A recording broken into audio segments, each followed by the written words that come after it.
walking high above the world. You ever notice how the smell of gunpowder makes you thirsty? Because after the fireworks, I'm aiming us for where the food carts are parked along the street, thinking about an ice cold lemonade, how clean it will taste, and for a moment I almost forgot that Freak is riding on my shoulders. Amazing perspective up here, he's saying. This is what you see all the time. I'm not that big, I say. This way you're like 2 feet taller than me. Cool, he says. I love it. We're working our way through the crowd, and we're almost to the food carts when Freak tugs on my hair. Certain at 2 o'clock, he says, real urgent. Two more at 3 o'clock. I go, huh? What? The Blade and his gang. Freak hisses. They locked onto us. Their trajectory is converging to the left, he says. Make it quick if you want to live. Too bad I'm a little confused about rights and lefts. If I don't think about it, I know, but if I have to think about it, quick my mind goes blank. Right, left, what does it all mean? Left, Freak says, and he kicks me with his little foot, like he's digging into a horse, and it clicks in my head. Go that way, follow the feet, faster, Freak is saying, and he's urging me on. It's lucky for me that little dude doesn't have any spurs. But if I don't care, I just want to get clear of Blade. Work factor 9. Freak is shouting, more speed, oh mighty beast. Now I'm running at a full gallop, weaving through the crowd, and I don't even need to look back. All I have to do is follow the way Freak is kicking his feet, steering me. I'm pretty sure we're getting away until this punk comes out of nowhere. He's one of Blade's gang, and he's got this big, ugly grin. Over here, Tony got him cornered. What do I do? I say to Freak. He goes, I'm thinking. I can hear Blade before I can see him.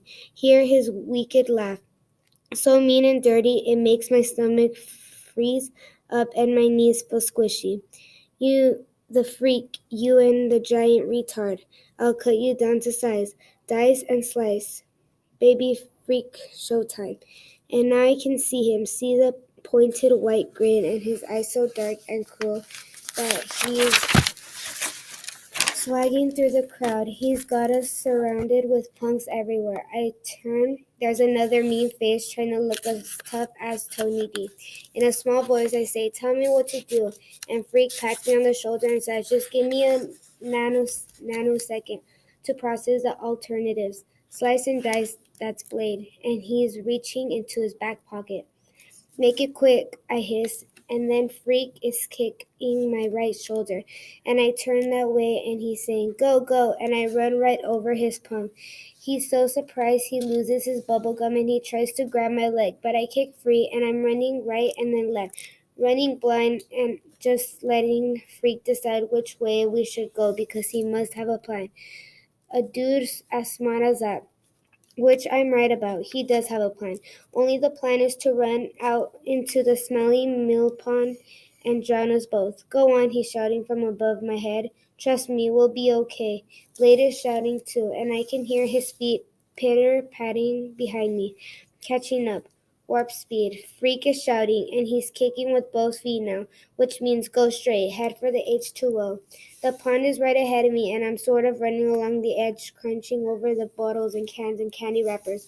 And then I hear this ziggy sound, and I just know that Blade is swinging a knife, cutting the air right behind us. And there's nowhere to go but into the pond, like Freak wants me to.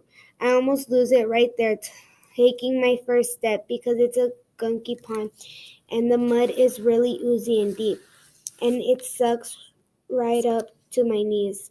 But I'm so scared of getting cut by Tawny D, so scared he might bite me with those wicked teeth. I just keep going.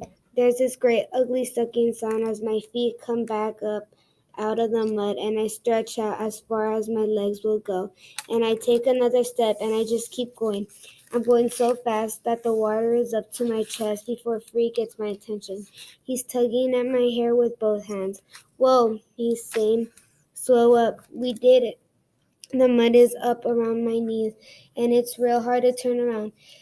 Finally, I get so I'm facing back at the shore, and there's Blade.